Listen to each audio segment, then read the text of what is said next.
Hello friends, আসসালামু আলাইকুম। Welcome back to Molly's creation. কেমন আছো তোমরা? আশা করি আল্লাহর রহমতে ভালো আছো। আজ তোমাদের সাথে আমি একটি মজাদার লতির রেসিপি শেয়ার করব। আজ আমি তোমাদের সাথে যে রেসিপিটা শেয়ার করব, এখানে আমি কোনো মাছের মাথা, কোনো রকমের শুটকি ব্যবহার করব না। হাতে মেখে আমি ভাপ ছাড়া এই লতি রান্না করব এবং পানি ছাড়া। তো দেখো, এখানে আমি হাফ কেজি লতিকে একদম সুন্দর করে কেটে ধুয়ে পরিষ্কার করে নিয়েছি। আর এখানে কিন্তু আমি একদম চিকন লতি ব্যবহার করিনি, একটু মোটা লতিটাই ব্যবহার করেছি। আর এখানে আমি দুটি মাঝারি সাইজের পেঁয়াজ আমি কুচি করে এর মধ্যে দিয়ে দিয়েছি। এই পেঁয়াজ কুচি দিলেই চলবে। আর দুটা আমার যে দেশি রসুন আছে, সেই দুটো রসুন কুচি করে এর মধ্যে দিয়ে দিয়েছি। এরপর আমি এর মধ্যে দিয়ে দিয়েছি হাফ চামচের একটু বেশি হলুদের গুঁড়া। এরপর আমি এর মধ্যে দিয়ে দিব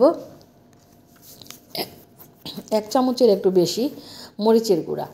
তো যেহেতু আমি এটাকে একটু ঝাল ঝাল খাবো, তো সেজন্য মরিচের গুঁড়ার পরিমাণটা একটু বেশি দিয়েছি 1 চামচ লবণ। তবে লবণ এবং মরিচের গুঁড়া এটা কিন্তু তোমরা যে ধরনের ঝাল লবণ পছন্দ করো সেরকমই দিয়েছি 1 টেবিল চামচ পরিমাণ সরিষার তেল দিয়ে এখন আমি সমস্ত কিছুই লতির সাথে এভাবে একদম ভালো করে মেখে নিচ্ছি। দেখো, একদম এভাবে কিন্তু উল্টে পাল্টে মেখে নিতে হবে, যেন লতিগুলোর মধ্যে একদম সুন্দরভাবে মশলাগুলো লেগে যায়।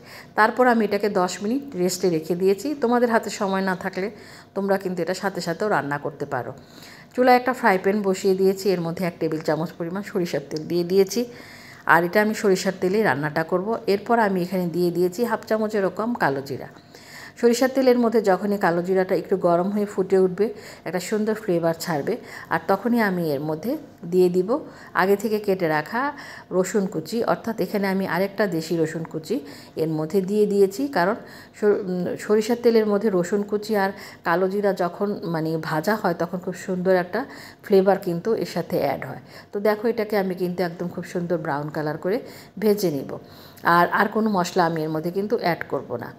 তো দেখো, ভাজা হয়ে গিয়েছে। এই পর্যায়ে আমি মেখে রাখা যে লতিগুলো, মশলা দিয়ে মেখে রাখা লতিগুলো এর মধ্যে দিয়ে দিচ্ছি। তো দেখলে বন্ধুরা, আমি কিন্তু কোনো রকমের ভাপ দেইনি লতিতে। আর এই সম্পূর্ণ রান্নাটা আমি কিন্তু পানি ছাড়াই করব। তো কীভাবে করি তোমরা দেখতে থাকো। বন্ধুরা, আমার চ্যানেল যদি এখনও তোমরা সাবস্ক্রাইব না করে থাকো, ভালো লেগে থাকলে চ্যানেলটি সাবস্ক্রাইব করে নিও। আর পাশে থাকা বেল বাটনটি ক্লিক করে দিবে, যেন ভিডিও আপলোড করার সাথে সাথে নোটিফিকেশান তোমরা পেয়ে যাও। নিত্য নতুন ভিডিও তোমরা আমার চ্যানেল থেকে উপভোগ করতে পারো।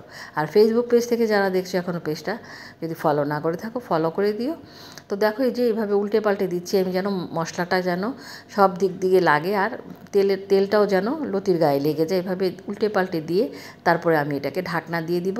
আর এটাকে আমি একদম মিডিয়াম হিটে রান্না করব 5 মিনিটের মতন। তারপরে আমি পুরো রান্নাটা করব মিডিয়াম লো হিটে। যেহেতু আমি পানি ছাড়া এটাকে রান্না করব, সেজন্য এটাকে আমি একদম মিডিয়াম লো হিটে এটাকে রান্না করব। সাধারণত অনেকে কী করে, লতি ভাপ দিয়ে ফেলে দেয় পানিটা। তাহলে কি হয়, লতির যে পুষ্টিগুণ সেটা কিন্তু ভাপ দিয়ে পানিটা ফেলে দেওয়ার ফলে সেই পুষ্টিগুণটা চলে যায়। আর তোমরা যদি এভাবে রান্না করো, তাহলে কিন্তু লতির সম্পূর্ণ পুষ্টিগুণ বজায় থাকে। সাধারণত আমরা লতি কিন্তু ক্যালসিয়ামের জন্যই খেয়ে থাকি। ক্যালসিয়ামের কিন্তু একটা ভালো উৎস হচ্ছে এই লতি। তো দেখো, এভাবে আমি লতিটা কিন্তু নেড়ে চেড়ে দিচ্ছি। নেড়ে আবার কিন্তু আমি ঢাকনা দিয়ে ঢেকে দিব।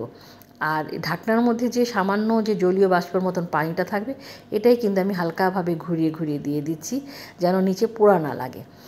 আর বন্ধুরা, তোমরা যারা নতুন রান্না শিখছো, তোমাদের জন্য কিন্তু আমি আমার ইউটিউব চ্যানেলের ডেসক্রিপশন বক্সে সমস্ত উপকরণ দিয়ে দিই। তোমরা যদি কিছু ভুলে যাও, চাইলে পরে সেখান থেকেও দেখে নিতে পারো। আর তাছাড়া আমার চ্যানেলে কিন্তু অনেক লতি রেসিপি আছে, তোমরা সেগুলো কিন্তু একটু দেখে নিতে পারো। তো দেখো, কীভাবে আলতো হাতে কিন্তু আমি এটাকে নেড়ে চেড়ে দিচ্ছি, যেন ভর্তা না হয়ে যায়। এই লতিটা কিন্তু এমনভাবে হবে যে একদম সেদ্ধ হয়ে যাবে, কিন্তু ভর্তার মতন একদম যে ভর্তা যেরকম হয়ে যায় সেরকম হবে না।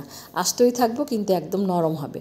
তো দেখো, লতির কালারটা দেখে কিন্তু তোমরা বুঝতে পারছো যে এটা কিন্তু অলরেডি 70% সেদ্ধ হয়ে গিয়েছে।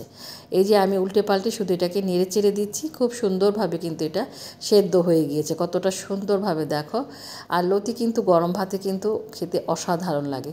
অনেকের ধারণা চিংড়ি মাছ ছাড়া, ইলিশ মাছের মাথা ছাড়া বা শুটকি ছাড়া লতি রান্না করা যায় না। তো দেখো, একদম কত সুন্দরভাবে আমি সম্পূর্ণ হাতে মেখে রান্না করলাম। এখন আমি যে বিশেষ জিনিসটা দেব, সেটা হচ্ছে 1 টেবিল চামচ পরিমাণ সাদা সরিষার সাথে আমি 2টা কাঁচামরিচ বেটে রেখে দিয়েছিলাম আগে। এটাকে এখন আমি লতির সাথে মিশিয়ে দিব। এটা দেওয়ার ফলে হবে কি, এত সুন্দর একটা সরিষার ফ্লেভারের সাথে অ্যাড হবে।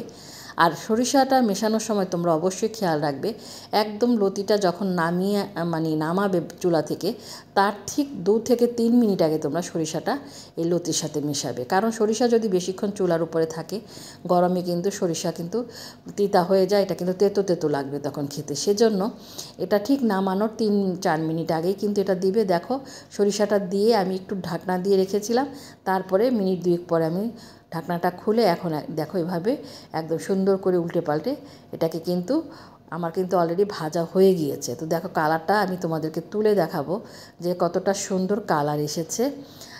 আর লতিগুলো কিন্তু সমস্ত লতিগুলো আস্ত আছে, এটা কিন্তু কোনো লতি কিন্তু ভেঙে যায়নি, কোনো টুকরো কিন্তু ভেঙে যায়নি।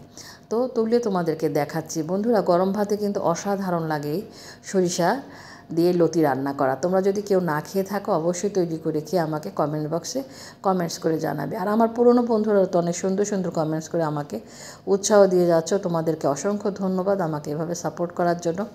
আজকের রেসিপিটা তোমাদের কাছে কেমন লাগলো অবশ্যই কিন্তু তোমরা কমেন্টস করে জানাবে।